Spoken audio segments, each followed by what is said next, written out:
Right. So let's on to the next topic. Right, Tom. We'll bring up this video again towards the end.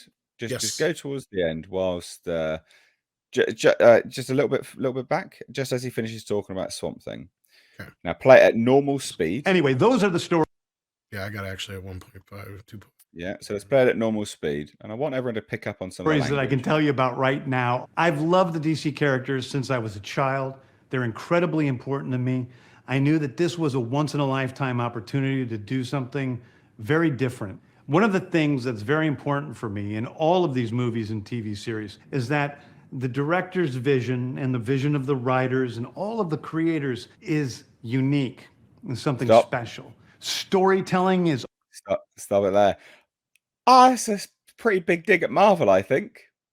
I've got to say it. That might be that's right. A pretty big bloody dig at Marvel. I heard that and I burst into laughter. Replay it. You now I've mentioned it. If you didn't think about it before, you listen to that and you see what you think. Yeah, I think you're right. In all of these movies and TV series is that the director's vision and the vision of the writers and all of the creators is unique and something special. Storytelling is always king. That's all. Yeah, I think you kind of, I don't know if it's a direct shot, but I think there is. Because like Andre picked up on a few things too that he thought might have been shots at Marvel, but we didn't necessarily pick up on that one. Of course, we shut it off at that point because he didn't have time for his. Well, what else did you pick up on then? What else did you pick up just on? in the beginning part about everything being uniformed between television, movies, and video games and stuff. He did make sure to say that, but I think other people picked up also that he didn't say anything about comics, but just how Andre was like, well, I thought, wasn't he kind of disappointed by the whole video game thing?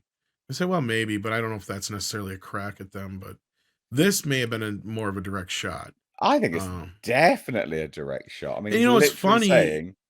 You saying this is because even though we already knew the circumstances around it, one of the guys who worked with Edgar Winters on Ant-Man just was in a recent interview I just read. Yes. Yeah. And I'm like, that's kind of odd that you just, that you keyed in on that too, because that's really what the whole art. I mean, like us, we did the report a while back. That's the reason why, is because it just didn't see eye to eye anymore on the story, because it had been 8 years since they started developing it, and now the MCU was a theme.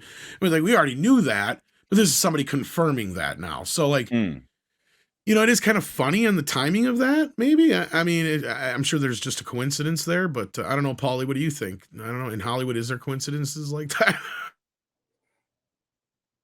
Or did Paulie step away? Oh, there he is. Yeah, no. Listen, they're highly competitive, creative people. That's for sure. There's that theory that it was actually him who was, a driving creative force behind the phases of Marvel. He gets the treatment that he got, and then he comes back, does his thing. But I gotta think of a motivating factor for him is to crush Marvel. Absolutely. And now's a good time because Marvel is just flailing in the wind. So yeah, I would have to like watch it again, and pick up on the ism. What I do get from his vibe is he's a creative nut. That's a good thing. I think you're right, Mr. H. I mean, I don't know. I mean, because this is also coming off of the fact that he's been able to have almost complete creative control and freedom over at Warner Brothers in comparison at Marvel, where he's always had to be in that box, I'm sure. Well, this is the thing, isn't it? I mean, look, even if it's not a direct dig at Marvel, he's not an idiot. He would be well aware how people are going to take that. He's well aware. He would unequivocally, like the guy's on Twitter all day long. He would be well aware of what people say about Marvel and how he was the first one to break that Marvel mold, to break away from the Marvel formula.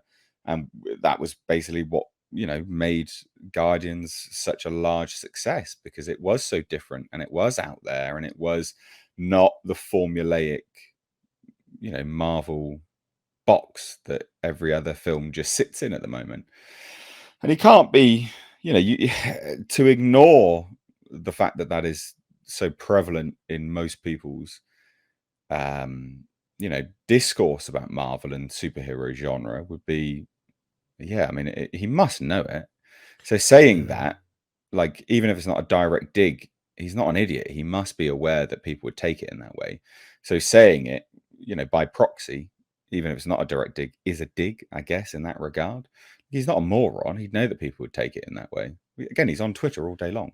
Well, this seems like a very calculated announcement. I mean, it's very heavily edited. I don't know if you could tell. I'm sure you could, considering. But like, yeah. So like, I'm sitting here going, this is the best they could do is present this in a way. Like, and I know they're in a no-win scenario here because you have several different camps at this point where you're not going to make all of them happy. But I think that this was constructed in a way to where he could make the largest swath of the fan base at least go, at least in my opinion, because this is where I'm at it right now. Like, after hearing this, yeah, there's some red flags, but I'm like looking at it from a half glass, half full kind of perspective. I'm like, let's see what you got. Maybe it'll work, maybe it won't. And again, I don't know. The big debate is I think that this is actually going to kick off with Superman. I think everything up to that point is just leftovers, Thanksgiving leftovers, and Christmas is really starting with Superman.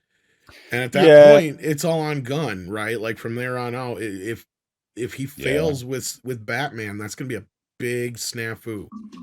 Superman, he's got a little more leeway and room to squiggle.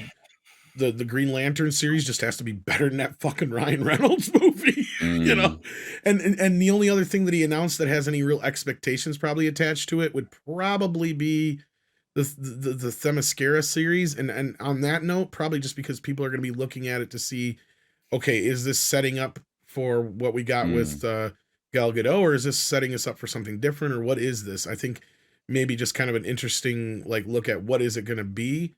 I'm not saying it's going to be any good, like you said, it kind of sounds out there, but I think that's the one that has the most potential to either disappoint or get some people on board with the idea of what he's going forward with.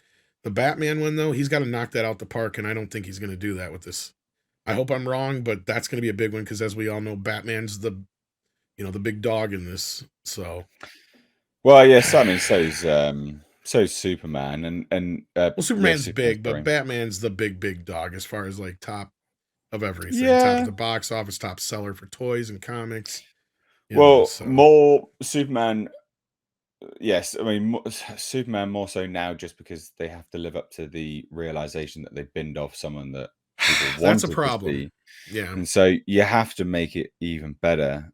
On in that regard, they have revealed some information about that, and also just to kind of round out that comment, I stand by. I definitely think he's taken a jab at Marvel.